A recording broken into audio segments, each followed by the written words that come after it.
The fluorescent lights hummed overhead like insects trapped in glass, and nobody noticed the way Megan O'Brien moved through Oak Creek Memorial's third-floor wing with the precision of someone who'd been trained to work in darkness. A mop bucket. A faded blue uniform that hung 2 sizes too large. Rubber gloves that caught the light when she wrung them out in the industrial sink down the corridor. This was what they saw. This was what they needed to see. The third floor had been closed for renovations for 8 months. The renovations had stopped 3 months ago. Now it was just her, cleaning empty beds in rooms that no one visited, wiping down monitors that had no patients, making the forgotten ward look occupied enough that administration wouldn't ask questions. She didn't mind. The silence was familiar. The solitude was a gift. She moved from room 312 to room 313, her cloth moving in controlled circles across the bedside table. The scars on her forearms caught the afternoon light slanting through the window, thin, precise lines that didn't match the work she did now. Marks from a suture kit in a field hospital outside San Jin, Helmand Province. 23 years old then. A combat medic with a silver star folded in a cedar box under her bed and a name that didn't appear in any database anymore. That life had been erased. Officially, she'd never existed. Unofficially, she touched the faded unit patch sewn inside her jacket lining every morning before her shift, the way other people touched wedding rings or religious medals. The patch was Army Special Operations Command insignia, so worn that the gold threading had faded to the color of old wheat. She kept it stitched inside because it was the only thing left from her former life that couldn't be confiscated, classified, or redacted. 12 years of active service. 3 tours in Helmand Province. 2 Purple Hearts and a Silver Star that the Pentagon had never officially acknowledged. A career that ended in a court-martial orchestrated by a Navy SEAL commander named Hale who decided she was more liability than asset after an extraction operation went sideways in 2011. Megan set down her mop bucket in room 314 and moved to the vital signs monitor, its screen dark and blank. She didn't work here to clean. She worked here to disappear. The hospital administrator had hired her without running a full background check, a mistake born from negligence and understaffing that had worked in her favor for 18 months. She took the overnight janitorial shifts. She kept her head down. She didn't speak in the break room. She was the kind of invisible that came from being useful but unremarkable, like a well-maintained piece of equipment that nobody expected to malfunction. At 2:30 that afternoon, a young resident came up to the 3rd floor looking for supplies. She watched him struggle with an 4 placement on a practice arm in the training room, needles inserted at wrong angles, technique loose and imprecise. His hands trembled slightly when he realized she was watching.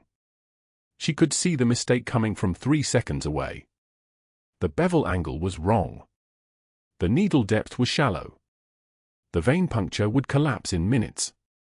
She felt her fingers twitch toward him, muscle memory from thousands of successful lines placed under fire, from teaching medics how to work with rounds incoming. She turned away instead, gripping her mop handle until her knuckles went white. Not here. Not now. Not her life anymore. The real problem started at 3:47 p.m. when she found herself alone in the medical records room on the 2nd floor, restocking supplies from a delivery cart. A patient file lay open on the desk. Charts don't stay open by accident in hospitals, and she knew this immediately. The name on the file read Marcus Wendell, age 34, admitted to Trauma Bay 3 at 06:15 that morning with a gunshot wound to the right thorax and a collapsed right lung. The pre-hospital assessment documented the patient found at a commercial warehouse on the north side of the city. Standard intake. Routine admission. But the injury pattern didn't match the location. The entrance wound was too clean. The angle of trajectory was inconsistent with the reported distance. The blast radius documentation listed powder burns on the patient's left side, which meant the shooter had been positioned to the left and slightly behind the patient, not in front of the warehouse where the paramedic said they'd found him. This wasn't casual observation. This was the way her brain had been trained to work. Pattern recognition. Evidence analysis. The ability to see what didn't add up. The chart was incomplete in ways that suggested intentional redaction.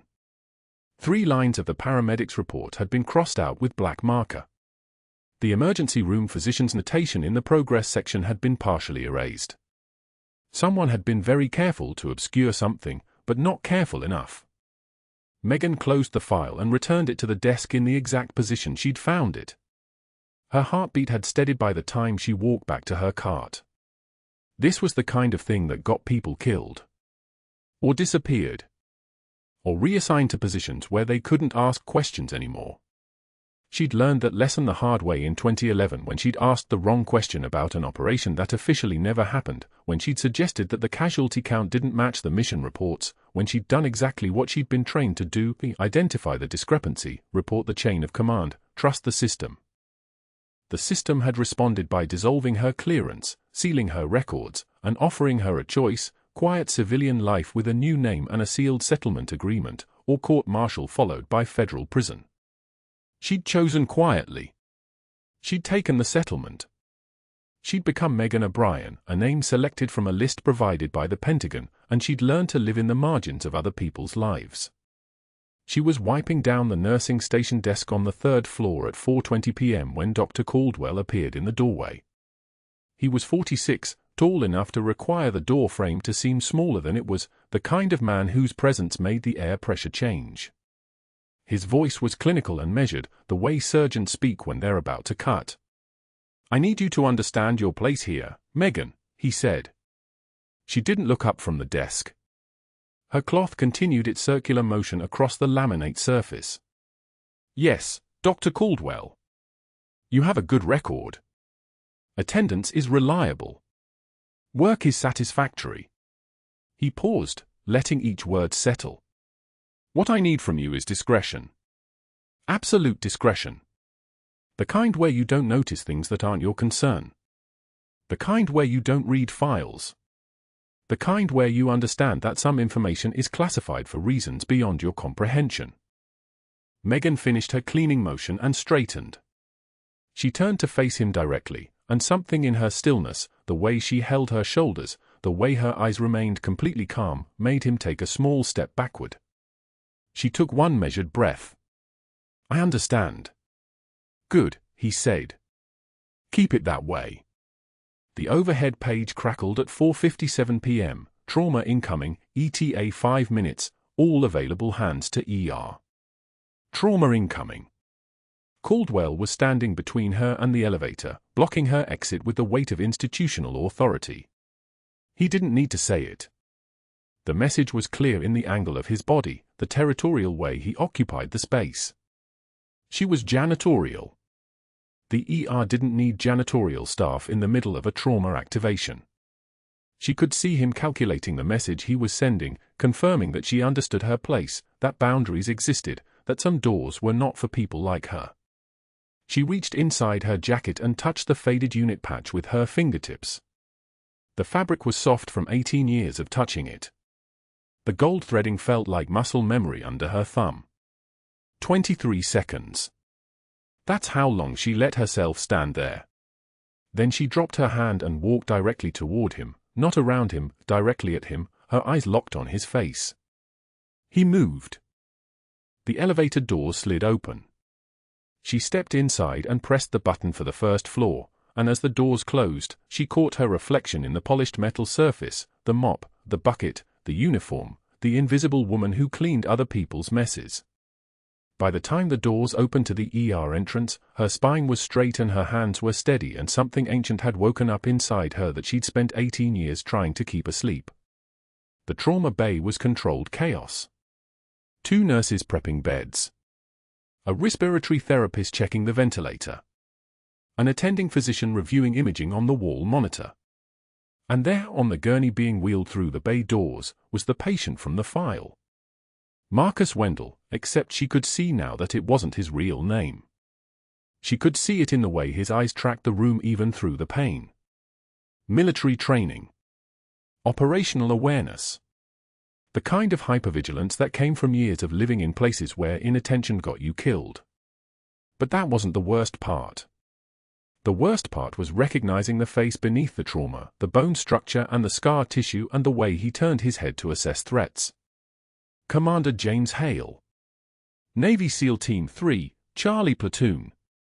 The man who'd signed the court-martial order that had buried her life.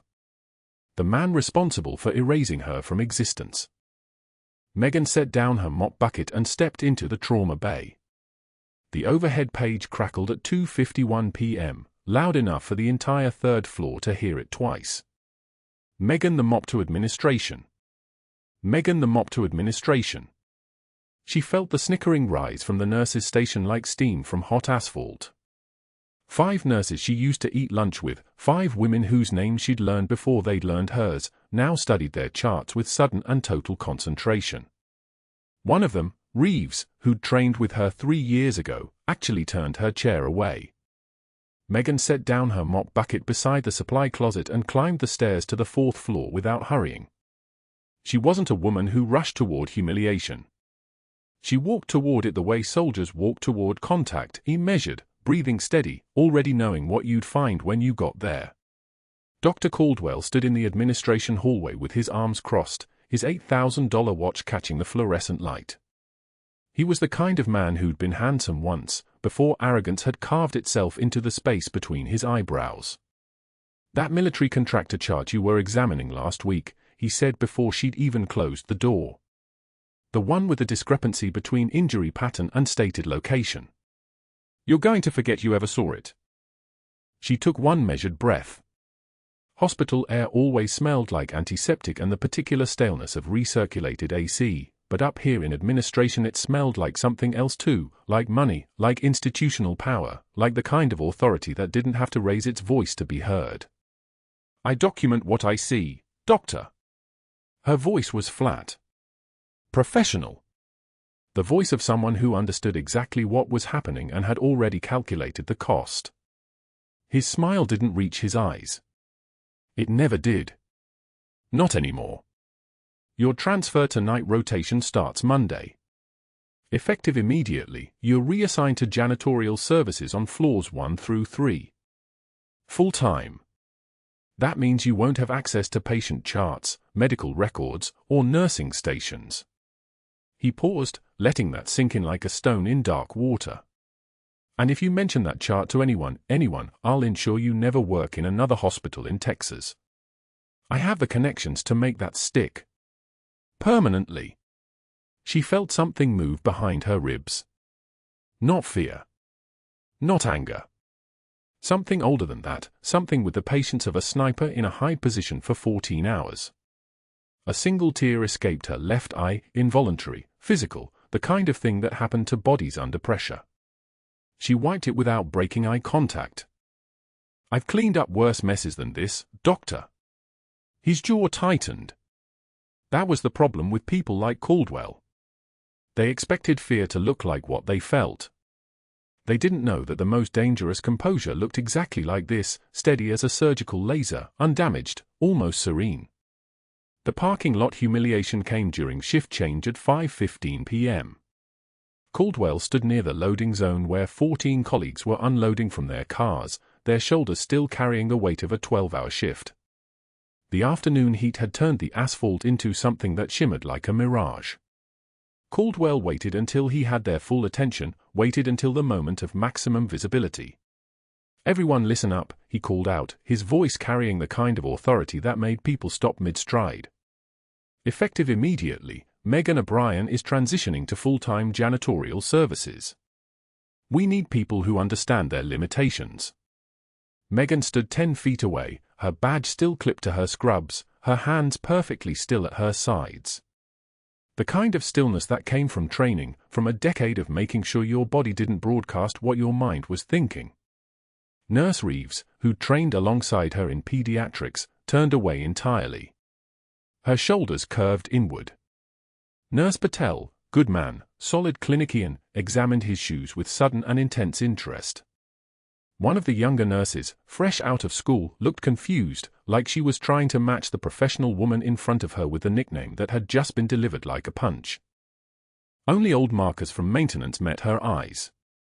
Marcus, who'd worked at Oak Creek for 23 years, who'd seen administrators come and go like weather patterns. He gave the smallest nod. Barely perceptible. "Enough. Any questions?" Caldwell asked. No one spoke. Good. Megan, you can start first shift tomorrow. Report to Sandra in housekeeping at 6 a.m. The supply closet that evening. She was restocking mop heads when Caldwell appeared in the doorway, and this time he'd brought reinforcement. Nurse Supervisor Chen stood beside him, her expression carefully neutral. Chen had always been a careful woman, the kind who survived administrative changes by being forgettable. Your nursing credentials are under review, Caldwell said. Patient safety concerns. Practicing beyond scope of competence. He paused. Nurse Supervisor Chen will be documenting any further incidents. One more step out of line, one more glance at a chart that doesn't concern you, and I'll have your license suspended. Megan's hands didn't shake as she set down her mop. They never did.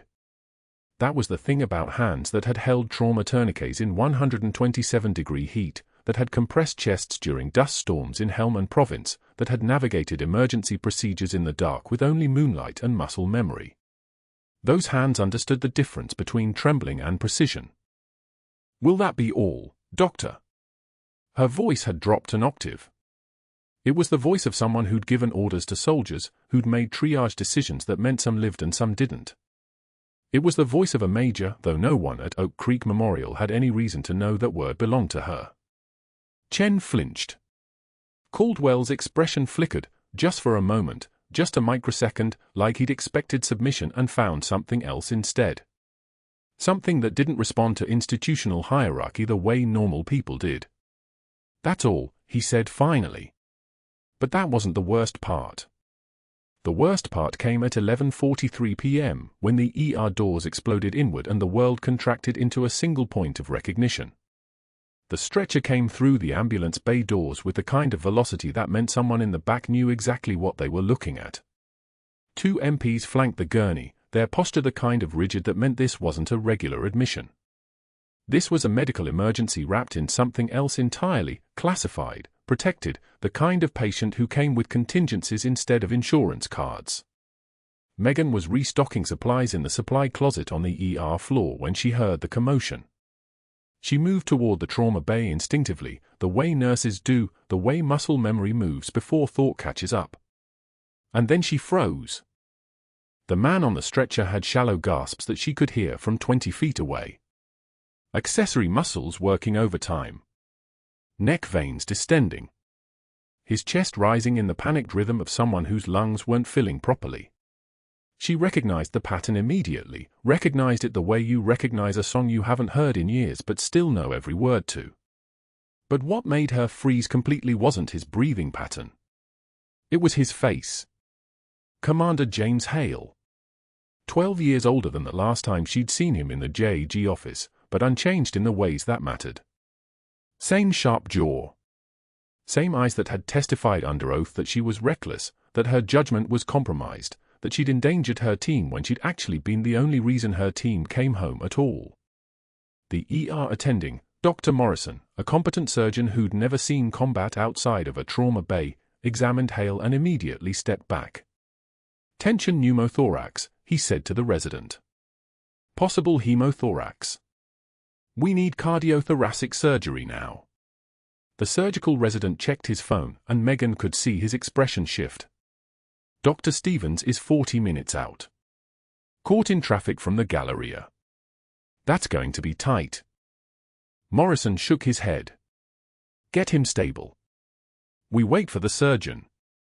Liability on a gunshot wound this extensive, we're not touching it without Stevens in the room. The monitor showed oxygen saturation at 88% and falling. The kind of decline that was patient math, that was arithmetic with a countdown. The kind of trajectory that meant roughly 7 to 10 minutes before cardiac arrest.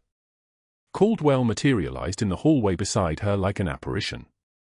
Not your concern, Megan the mop. She didn't respond.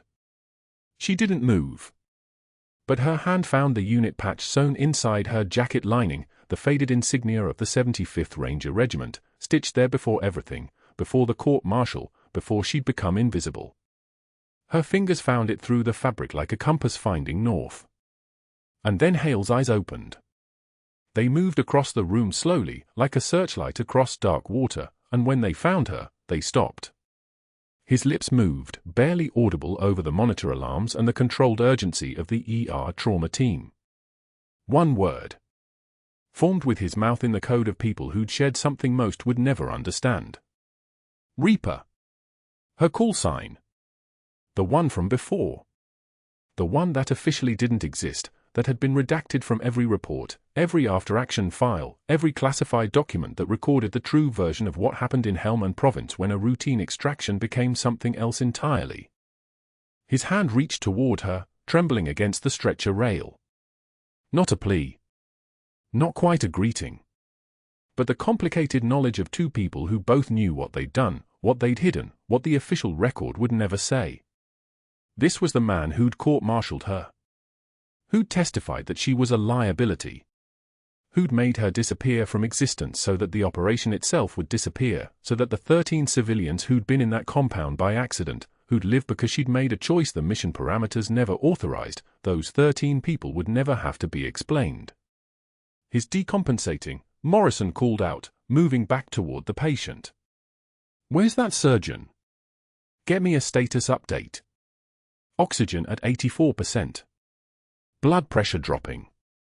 The kind of mathematics that didn't negotiate.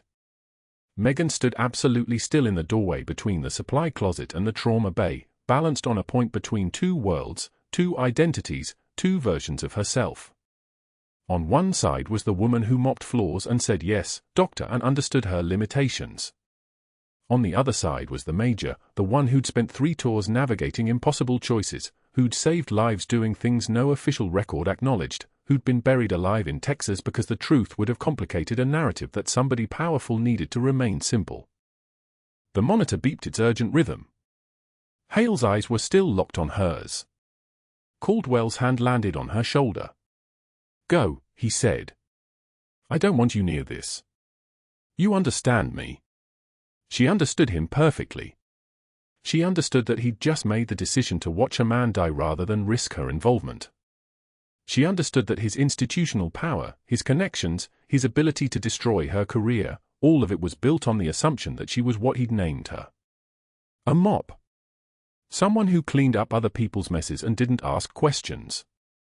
The ER doors exploded inward at 11:43 p.m. 2 MPs flanked the gurney, their uniforms crisp against the chaos of the trauma bay. The patient lay motionless except for the shallow rise and fall of his chest, gasping, struggling, drowning in air. His face was weathered, scarred along the left cheekbone, and the moment Megan saw it her entire body went still. Not trembling. Not flinching. Just stopped. Commander Hale. The man who'd signed the order that erased her? 12 years ago, in a classified debrief at Camp Lejeune, Hale had been the one holding the file. The one who'd explained that the extraction op in Sanjin Valley, Helmand Province, the one where her team had been exposed to enemy intelligence that wasn't supposed to exist, had to be buried. Not for national security. For something darker. Someone higher up the chain had assets in that valley. Valuable assets. The operation never happened. The team was court-martialed under sealed orders. Her rank was stripped, her service record classified, her name erased from every roster except the ones locked in Pentagon vaults. He'd looked at her across that table and said, "You saw nothing, Major. You were nothing. You'll be nothing." And now he was here. Bleeding. Drowning. Blue-lipped and gasping like a fish pulled from black water. His eyes opened. Met hers across the trauma bay. Something flickered behind his pupils, recognition, maybe. Or desperation. His mouth moved, forming a single word through the oxygen mask, Reaper. That was her call sign. The one only her unit knew. Dr. Morrison, the ER attending, moved toward Hale with the slow caution of a man who already knew he was out of his depth. His stethoscope trembled against Hale's chest. Once. Twice. Then Morrison stepped back, his hands dropping to his sides with the weight of defeat. Cardiothoracic surgeon is 40 minutes out, Morrison said quietly, his voice scrubbed clean of hope. This is above my scope. The liability alone, I can't authorize surgery without specialist clearance. We stabilize and transfer. 40 minutes. Megan's training kicked in the way muscle memory always did, cold calculation replacing everything else. She watched Hale's oxygen saturation, 92%. Declining. His lips had a faint blue tint. His breathing was rapid, shallow, the desperate panting of lungs trying to find air that wasn't there. Collapsed lung. She could see it in the way his right side moved differently from his left, the asymmetry of a chest cavity filling with blood instead of air. The tension pneumothorax was developing in real time, one shallow breath at a time, pressure building, his heart being crushed from the inside out like a fist closing. 8 minutes. Maybe 10, if his body was as trained and stubborn as his face suggested. The surgical resident stood frozen in the corner, watching Morrison's paralysis infect them like contagion. One of them had his textbook open on his phone, his thumb scrolling through protocols he didn't have time to read. The other was mentally calculating liability, not survival. They weren't cowards. They were just young enough to still believe the system would protect them if they made the right call. They hadn't learned yet that the system only protects the people who control the system. Morrison attempted an 4 placement with shaking hands. The needle went in. Came back empty, vein collapsed from blood loss. He tried again. Same result. His jaw clenched. We need someone who can, but the sentence died before it reached words because they both knew what he needed. He needed someone who'd done this before. Someone who'd done this in darkness with rounds coming in. Someone who'd held a combat knife in her teeth while her hands worked because both hands were occupied keeping someone alive. That's when Caldwell appeared in the doorway. His voice cut through the bay like a scalpel. Dr. Morrison, this patient has classification issues. I'm restricting access to attending-level physicians only. Everyone else out. Now. The words landed with the weight of institutional authority. Classified. That single word meant federal law. Meant his phone call 20 minutes ago, the one Megan had heard him make in the supply closet, had gotten exactly the response he'd wanted. Someone important had picked up. Someone with the power to bury this patient's arrival, to classify his medical emergency, to turn a dying seal into a phantom case that could be moved, lost, or transferred without record. Morrison blinked. His fingers still held the failed for catheter. But I need to, if I could just get a trauma surgeon consult. Out. Now. The residents filed past like school children dismissed from class. They didn't look at Hale.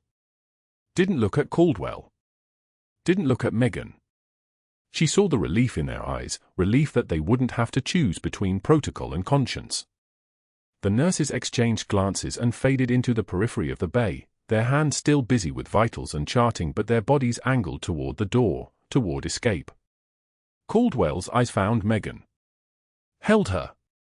A smile that wasn't a smile moved across his face, the expression of a man who'd just cornered prey in a cage and locked the door behind him.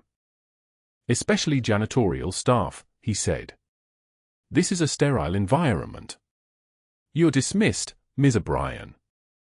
Megan took one measured breath. Her hands didn't clench. Her voice didn't shake.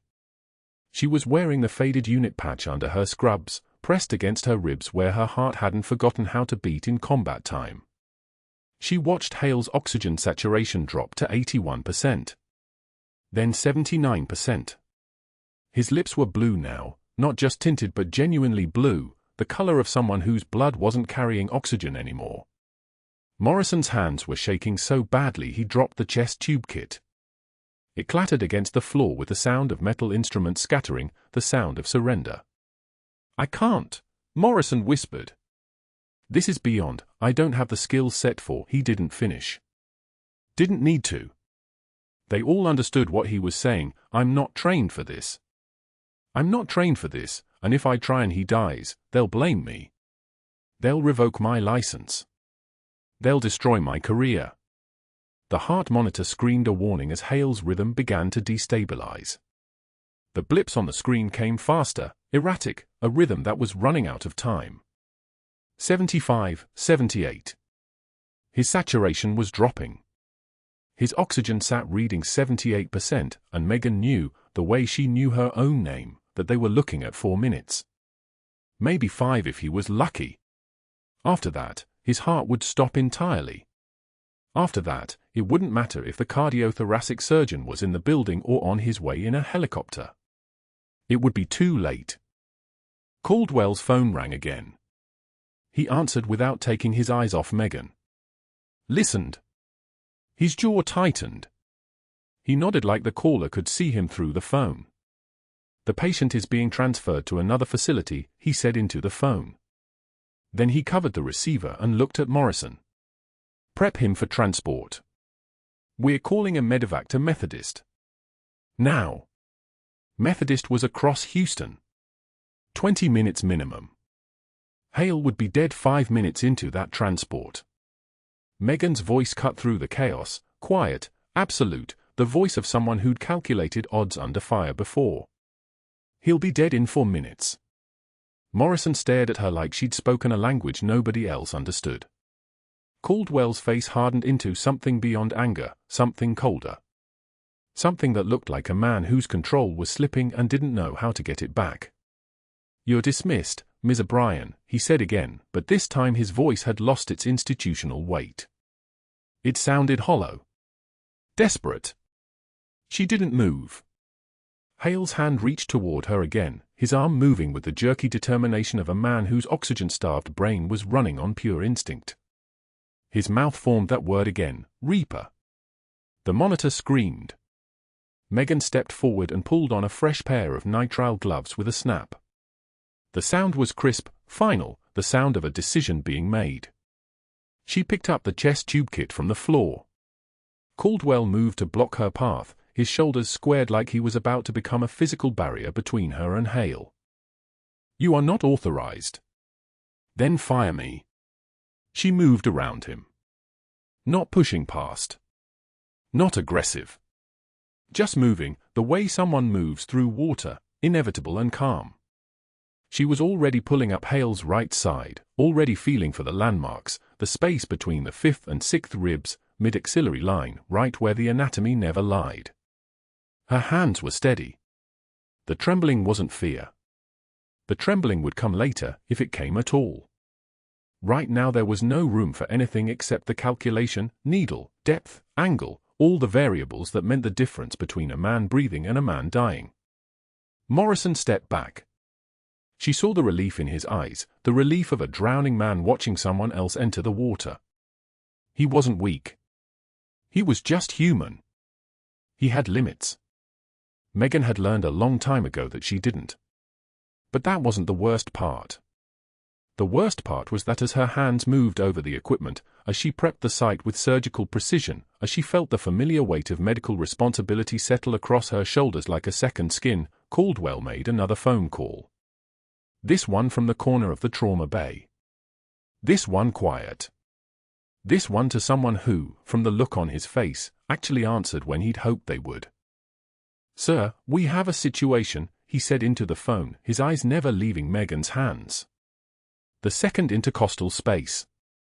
Midclavicular line.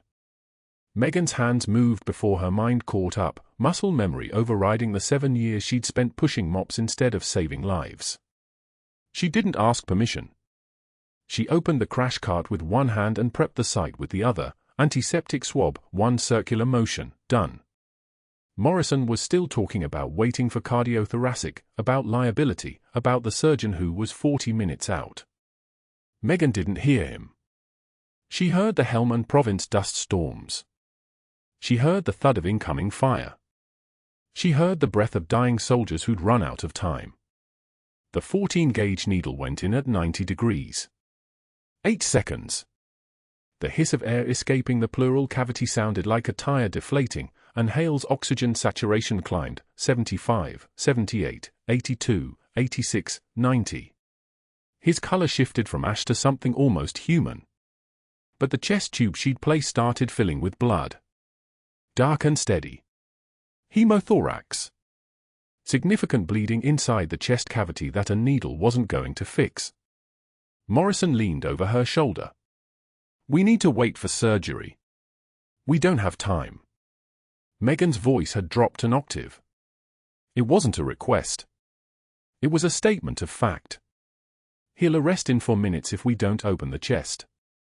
She made the call for a field thoracotomy, the procedure she'd performed 43 times in Helmand Province, the one that earned her a Silver Star under a different name. The residents who'd been dismissed from the trauma bay stood in the hallway now, peering through the window like spectators at an execution. They watched her hands. Economical. Exact. Moving with the terrifying fluid precision of someone who'd done this in a cave with a dying Delta Force operator and nothing but a headlamp and prayer. The surgical kit opened. Scalpel in her right hand. Her left hand found Hale's chest, ribs 4 and 5, the space between. She could have used the combat knife from her boot, faster, steadier, the same blade she'd used in Sanjan Valley, but she used the hospital scalpel instead. Controlled. Measured. Professional. The incision was 4 inches, left anterolateral thoracotomy, textbook precision. Blood welled but didn't gush. She opened the pericardium with scissors, her movements economical and exact, and found the source, a lacerated intercostal artery, pulsing against the collapsed lung like a second heartbeat that was bleeding him out 1 second at a time. "Pressure," she said. Not a question. Not a request. Morrison was beside her without hesitation, a young resident whose hands had started to shake 5 minutes ago but steadied the moment Megan took control. She tied off the artery with sutures that made one of the spectators in the hallway step backward. The resident beside Morrison whispered something. Probably about scope of practice. Probably about protocols. Megan didn't care. Hale's vitals stabilized. His color improved. The monitors that had been screaming their electronic death songs 2 minutes ago settled into a rhythm, fast, but steady. Sinus rhythm. Not a flat line. Not today. Hour 1 became hour 2. Hour 2 became hour 3. The blood on Megan's scrubs dried to rust-colored stains that mapped the geography of a man's internal bleeding. She managed his pressures with fluids and focused compression. She managed his bleeding with pressure and precision stitching that looked like embroidery. She managed the fear in her own chest by not looking up from the surgical field. Not once. At hour 3, Caldwell appeared in the trauma bay doorway. She didn't speak. Didn't ask Megan to step back. Just stood there in her white coat, pristine, unstained, untouched by any of this, and watched. Megan felt his presence the way you feel a predator's eyes on your back in darkness. The air pressure changed. She kept working. Hale's left intercostal artery was holding. The bleeding had slowed to a seep. She was packing the thoracic cavity with gauze, each layer placed with the focus of someone defusing a bomb made of blood and bone. Caldwell stepped back into the corridor and made a phone call. His voice was low, clipped, the voice of a man accustomed to being obeyed. "Sir, we have a situation." That was all Megan heard before the trauma bay door swung shut. But she'd heard enough. She'd heard the tone that meant decisions had been made. Doors had been opened.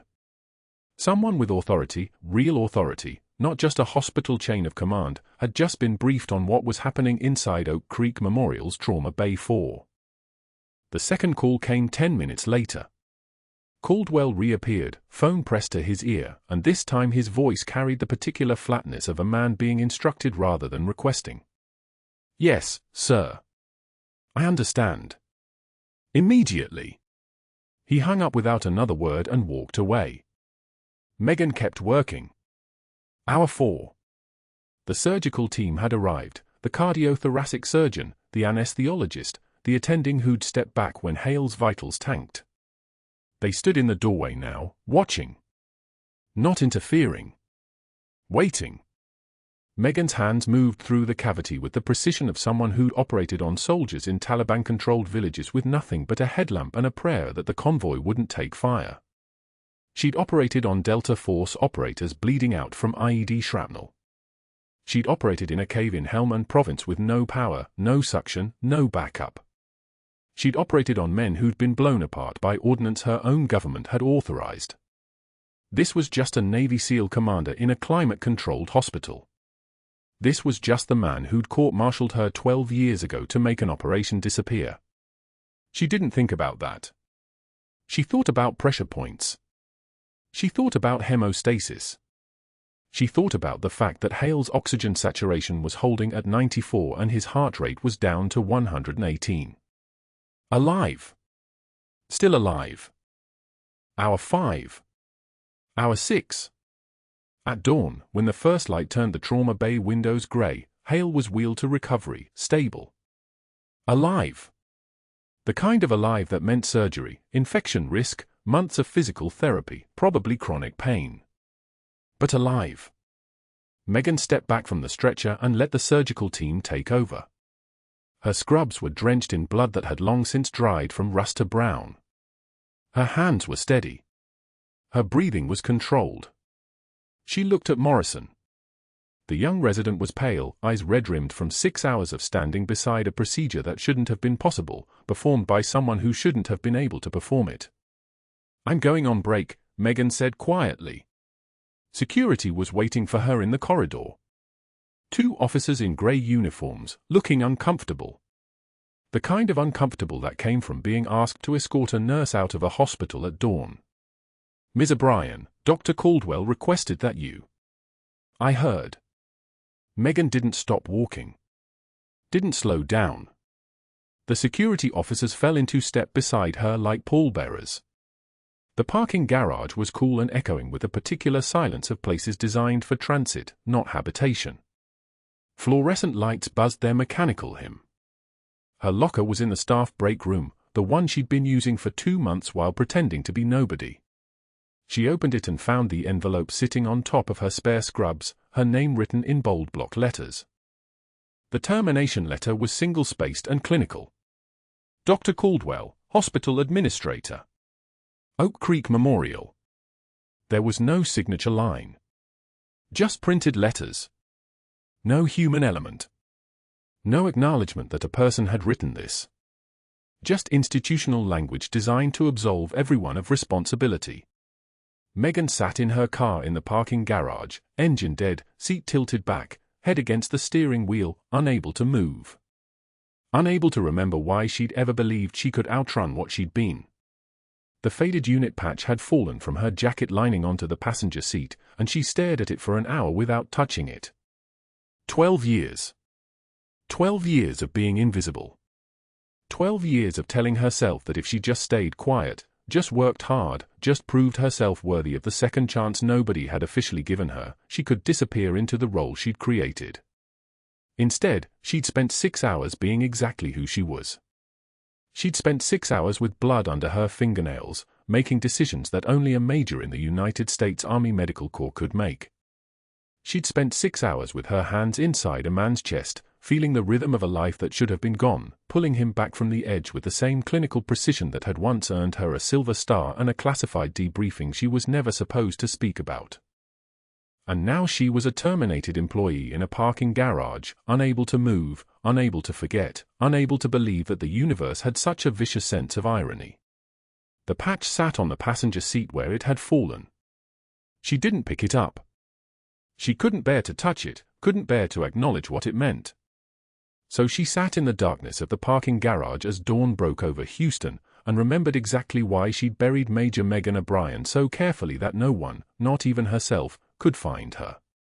The conference room at Oak Creek Memorial smelled like industrial carpet cleaner and burned coffee. 10 a.m. board meeting. Megan sat in the third chair from the left, her hands folded on the table in front of her, no papers, no representation, no one. Dr. Caldwell occupied the head of the table like a man who'd never considered the possibility of losing. Her boxed belongings were already stacked against the far wall, a physical statement: you were already gone before you walked in here. Board Chair Rodriguez cleared his throat. "Major," he stopped. Corrected. "Ms. O'Brien, you're here to respond to allegations of practicing beyond your scope of licensure, gross insubordination, and..." The double doors opened without a knock. Commander Hale sat in a wheelchair, his daughter pushing him, and the room's center of gravity shifted. He was still pale. Surgery had taken most of his blood supply and replaced it with saline and iron will, but his eyes were the same color as a stormy Atlantic, and they locked onto Megan with the kind of intensity that made the air pressure change. His daughter was a serious woman in her 20s, maybe a prosecutor or intelligence analyst based on the way she moved, and she took one look at Megan and said, "Major." The room went so quiet you could hear the fluorescent lights hum. Major Megan O'Brien, United States Army Special Operations, Classified Service Record, Medical Detachment. Hale's daughter pulled out a file with trembling hands and read like she'd practiced this 1,000 times. Assigned to JSOC Task Force Shadow, Helmand Province, 2012 through 2015. Primary medical support for 3 operational tours. Caldwell's jaw clenched. His fingers pressed into the table hard enough to go white. Silver Star for Vela. The daughter's voice didn't waver. Bronze Star with V device for Vela in direct combat. She turned the file so everyone could see the photographs, official military documentation, seals, and signatures from people Rodriguez recognized. Purple Heart. Purple Heart again. Combat Medical Badge. Trauma Medicine Under Fire, 247 combat operations, 0 preventable deaths in her unit. Megan's posture didn't change. Her hands remained folded. But something in her face shifted, not softening, but deepening, as if the bones underneath had been reinforced. The back door opened. The man who walked in was built like a diesel engine in human form, with a scar that ran from temple to jaw and the kind of presence that made people stop breathing. He wore dress blues with jump insignia and wore them like armor. "I'm Lieutenant Commander Mitchell, SEAL Team 3, Charlie Platoon Leader." His voice carried the weight of authority earned in places Rodriguez would never see. Major O'Brien served as our trauma medic for 3 consecutive combat deployments. She ran medicine under fire in the Sanjan Valley, Jolin District, and Loga Province. She saved 17 of my operators in the field. 17. That's a 17-to-0 ratio.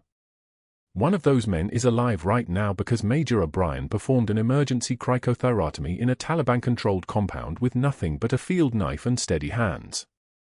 Caldwell stood abruptly. His chair scraped backward with the sound of something breaking.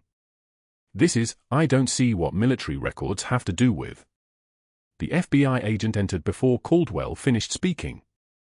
He didn't look at anyone, just opened a laptop and turned the screen toward the board.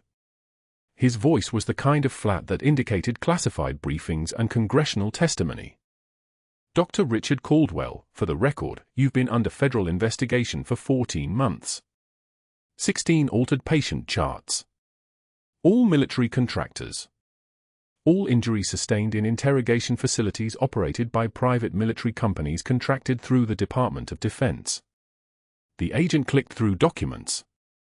"Clinical. Devastating. You received $40,000 per patient, routed through shell corporations in Delaware and Luxembourg. Standard money laundering technique." Caldwell's face drained of color. His mouth opened. No sound came out. "But what's more interesting to this board," the agent continued, "is what Dr. Caldwell attempted to do when Major O'Brien noticed the first discrepancy." He nodded to Hale's daughter, who pulled out a second file.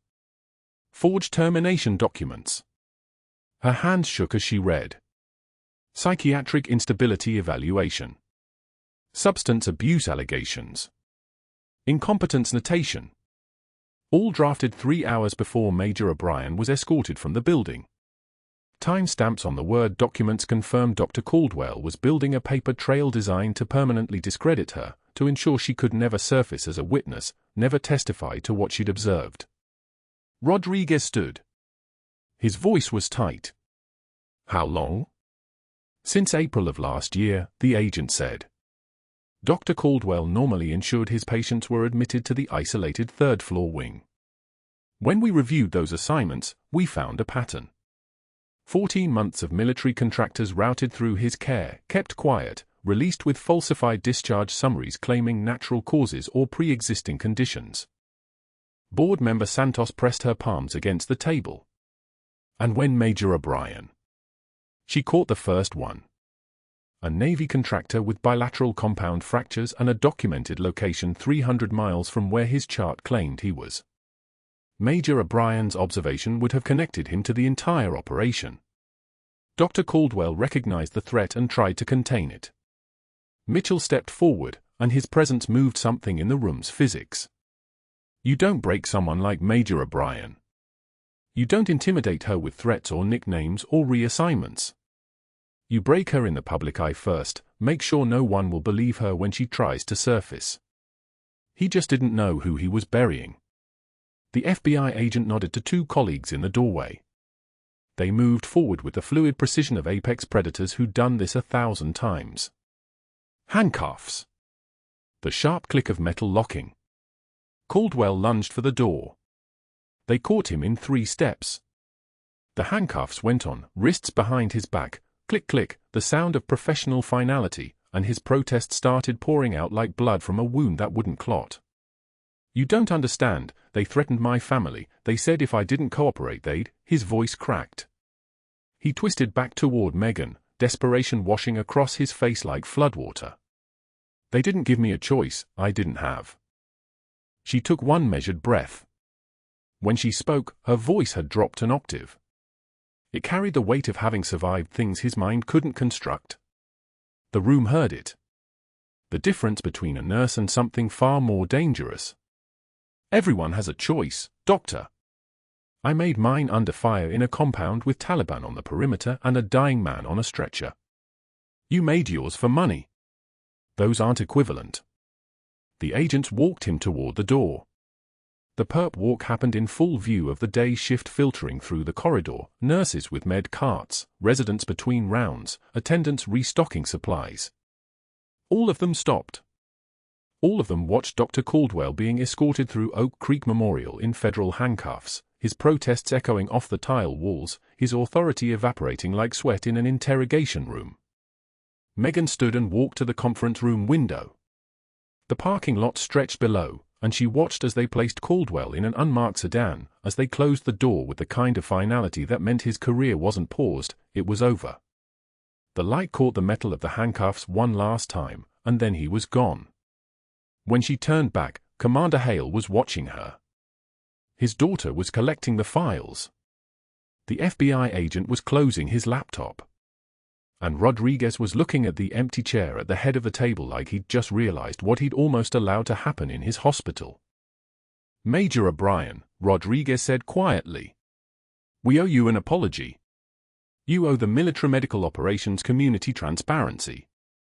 Her voice was steady, authoritative, the way people speak when they've actually seen the worst. There are other service members in other hospitals right now being pressured into silence about classified injuries. There are other providers like Dr. Caldwell using the system's compartmentalization to hide crimes. The Pentagon needs to audit every private military contractor intake across the Veterans Health Administration and DOD-affiliated hospitals. She paused. Let that land. I'll testify. Full classification brief, Congressional Oversight Committee. But there needs to be infrastructure protecting military medical providers who report discrepancies.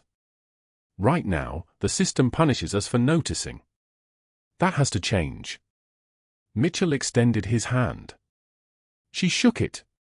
His grip was firm, respectful, the handshake of two people who'd stood on the same ground and understood what that meant. Hale's daughter approached with the files. We're reopening the investigation into the Helmand operations. Your unit's casualties. The court-martial testimony. Everything. Megan met Hale's eyes. He was still sitting in the wheelchair, still recovering, still carrying the weight of having given testimony that buried her. But his jaw was clenched, and his eyes held something that looked like the beginning of making amends. That court-martial wasn't your fault, Commander. You testified under orders. I testified against my best medic to protect an operation that apparently was protecting war criminals for profit. His voice was rough. I'd like to spend the next 6 months making that right, if you'll allow it. She took one measured breath. Yes, sir. I will. The elevator ride down from the 4th floor was silent. The agents escorted her to the administrative office where her personnel file was being reinstated, where her nursing license was being restored, where the termination letter was being officially rescinded and replaced with an offer, Director of Trauma Services, Oak Creek Memorial, effective immediately. A salary increase. A staff. A third-floor trauma wing being converted into a veterans treatment center. When she walked out of the hospital at midday, the Houston sun was bright enough to make her squint, and she felt something shift in her chest, not relief, not yet. Validation. The feeling of being seen. That evening, she drove home to her apartment in a restored warehouse district, and she took out the unit patch from her jacket lining. The faded fabric. The embroidered insignia. She'd carried this invisible, touching it each morning, holding onto a part of herself that no one could see. Now she held it in the light and let herself remember. Not the court-martial. Not the burial. But the good parts, the 17 operators who went home to their families. The casualties prevented. The medicine done right, done under fire, done with hands that knew exactly what they were doing. She framed it that night. Beside her nursing diploma. Beside the photograph of her trauma team. That was the day the world finally learned who Major Megan O'Brien was. And she was finally ready to let them. If you're settling in for a good story, you're in the right place. Hit like, subscribe, and tell us in the comments what time of day it is where you are. Let's get back to it.